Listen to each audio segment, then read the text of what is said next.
karyanya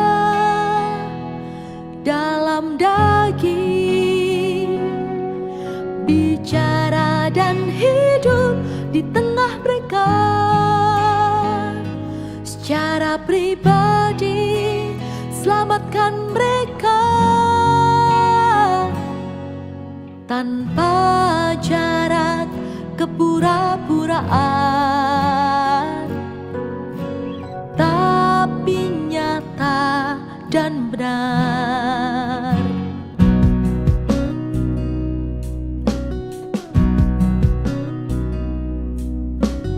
Untuk selamatkan manusia, Dia sampai mampu menjadi daging dan menanggung penderitaan dengan manusia di dunia. Semua karena kasih dan rahmat-Nya untuk mereka. Kasih Tuhan untuk manusia ditunjukkan di karyanya dalam daging, bicara dan hidup di tengah mereka. Secara pribadi selamatkan mereka tanpa jarak kepura-puraan, tapi nyata dan benar.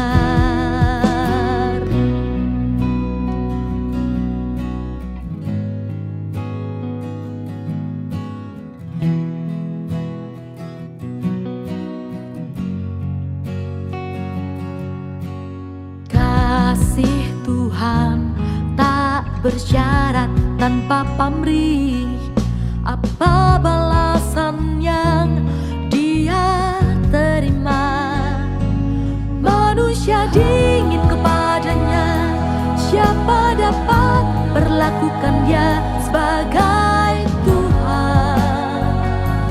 Manusia tak menghibur Tuhan, Dia belum terima kasih sejati manusia. Dia terus memberi dan membekali tanpa pamrih.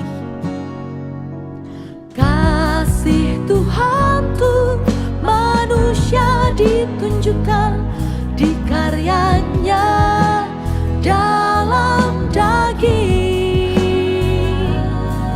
bicara dan hidup di tengah mereka.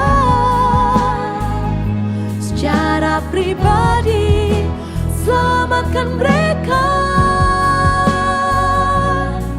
tanpa jarak kepura-puraan, tapi nyata dan benar.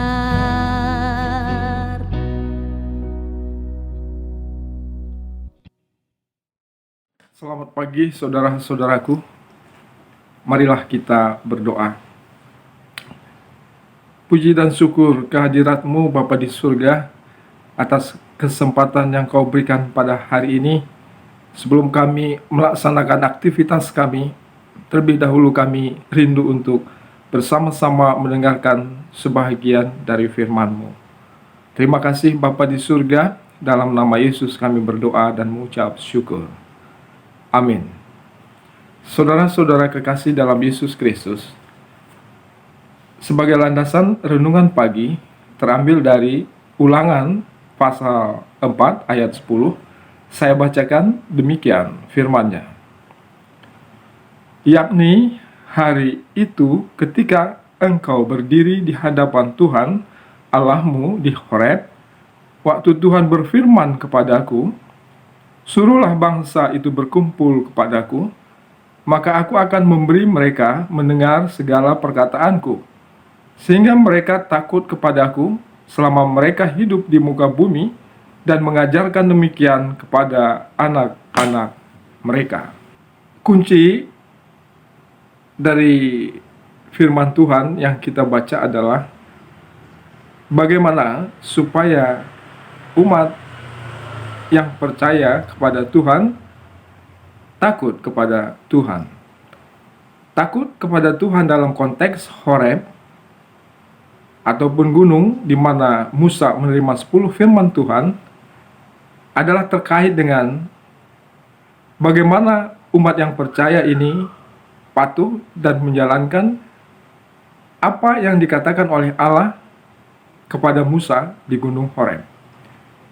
Dan salah satu yang teramat penting adalah bagaimana umat Israel untuk tetap tidak menduakan Allah sesuai dengan perintah pertama dalam 10 firman Tuhan.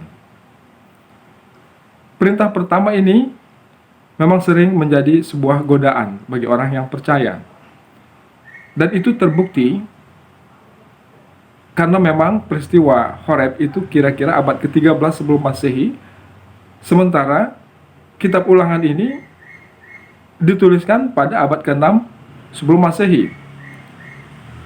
Sehingga di sana diceritakan bagaimana peristiwa Baal Peor. Baal Peor ini adalah sembah-sembahan orang Moab dengan melakukan persetubuhan massal untuk bisa menerima berkah dari Baal Peor, sehingga orang yang melakukan ibadah yang seperti itu diharapkan dapat menerima rezeki yang melimpah. Demikian keyakinan mereka. Kemudian saudaraku, dalam peristiwa Baal Peor ini, para lelaki orang Israel pergi mendekati wilayah orang Moab. Dan di sana mereka berkenalan dengan wanita-wanita Moab dan tergoda. Kemudian wanita-wanita Moab ini mengajak para lelaki Israel untuk menyembah Baal Peor di sebuah bukit. Dan juga mempersembahkan persembahan-persembahan serta doa-doa yang diharapkan untuk terjadi dalam kehidupan mereka. Dan itu diikuti oleh pemuda-pemuda Israel pada waktu itu. Sehingga murkalah Allah. Maka datang tulah dan menewaskan sekitar 24.000 orang laki-laki pada waktu itu. Jadi peristiwa ini diingatkan kembali pada zaman Ulangan. Barang siapa yang menduakan Allah, besar kemungkinan dia akan mengalami seperti yang terjadi pada peristiwa Baal Peor. Karena memang teologi kitab Ulangan itu adalah jika kita setia, kita akan diberkati. Jika kita tidak setia, kita bisa mendapatkan kutukan. Jadi hendaklah kiranya dalam pembacaan kita tadi, kitab Ulangan ini mengharapkan agar seperti orang Israel yang berdiri di bawah kaki gunung Horeb dan mengungkapkan janji setianya untuk melaksanakan apa yang dikehendaki Tuhan, itu tetap konsisten pada zaman kitab Ulangan. Supaya penderitaan malapetaka yang dialami oleh orang-orang Israel pada zaman Horeb itu tidak terjadi lagi pada zaman ketika masa ulangan ini dimasuki oleh orang-orang Israel. Demikian saudaraku pesannya sesungguhnya di dalam. Maka dengan demikian saudaraku yang dikasihi Tuhan Yesus Kristus, pada zaman kita ini pun godaan untuk menduakan Allah ini masih relevan.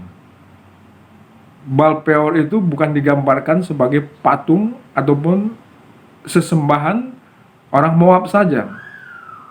Tapi menduakan Allah itu berarti bahwa ya, kita percaya kepada Allah, tapi sekaligus juga kita percaya kepada sesuatu yang di luar Allah.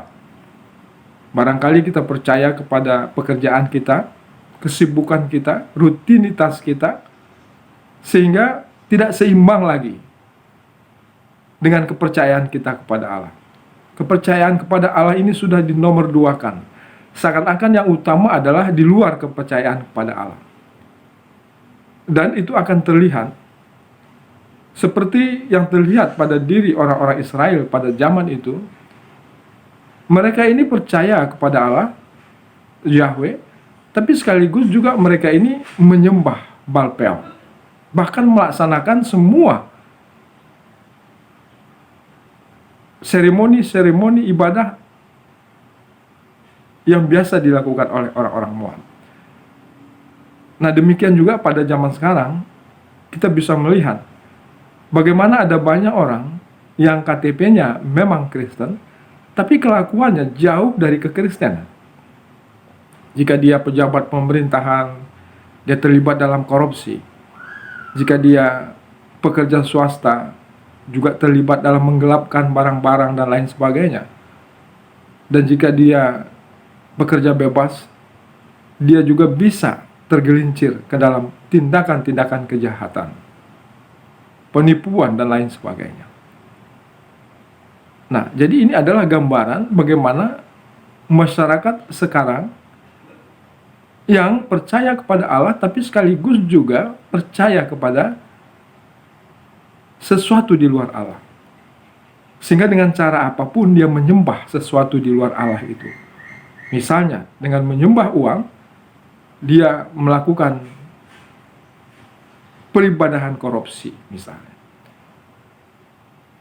kecurangan dan lain sebagainya. Nah, itu petunjuk-petunjuk yang nyata yang bisa kita lihat. Gambaran orang yang menduakan Allah pada zaman ini. Nah, oleh karena itu saudara-saudaraku, nasihat dalam kitab Ulangan ini berlaku sampai pada saat sekarang ini. Kiranya sebagai kita orang yang percaya kepada Allah,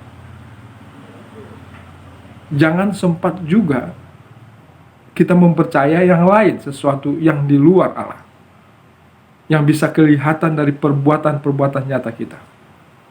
Nah, oleh karena itu saudara-saudaraku, dalam kasih Yesus Kristus, nasihat kitab Ulangan ini kira-kira bisa kita buat sebuah kalimat.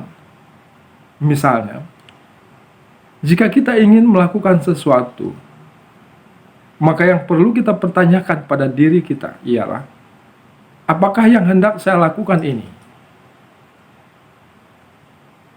sesuai dengan apa yang dikehendaki oleh Allah untuk saya lakukan? Sesuai dengan hukum Allah yang sudah saya terima.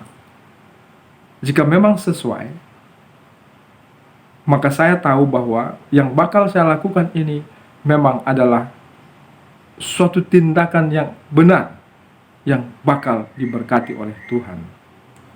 Tapi jika tidak, maka hendaklah kiranya yang kita inginkan itu kita batalkan demi iman kita kepada Allah.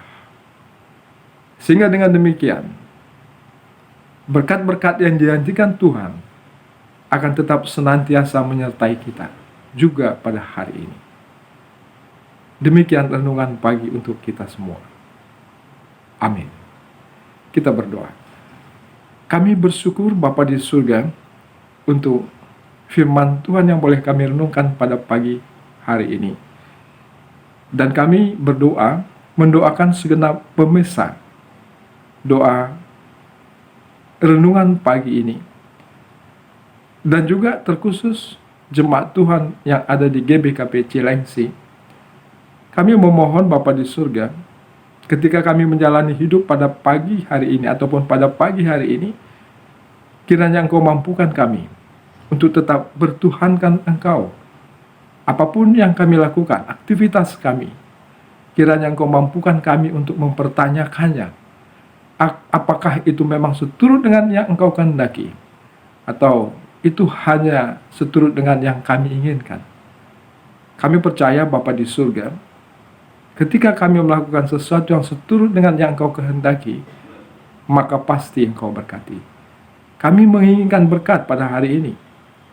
Oleh karena itu Bapa di surga, berkatilah kami, berkati pekerjaan-pekerjaan kami, berkati usaha-usaha kami, berkati juga semua anak-anak Tuhan ataupun keluarga kami yang ada dalam keadaan sakit pada hari ini. Berkati semua obat-obatan yang dia minum, sehingga dia juga memperoleh pemulihan yang datang daripada Tuhan. Anak-anak kami yang sekolah dan juga yang kuliah, tetap Tuhan berikan hikmat dan kami yang bekerja juga tetap Engkau berikan hikmat dan berkati kami semua. Terima kasih Bapa di surga, itulah doa kami, dalam nama Yesus Kristus kami berdoa dan mengucap syukur. Amin.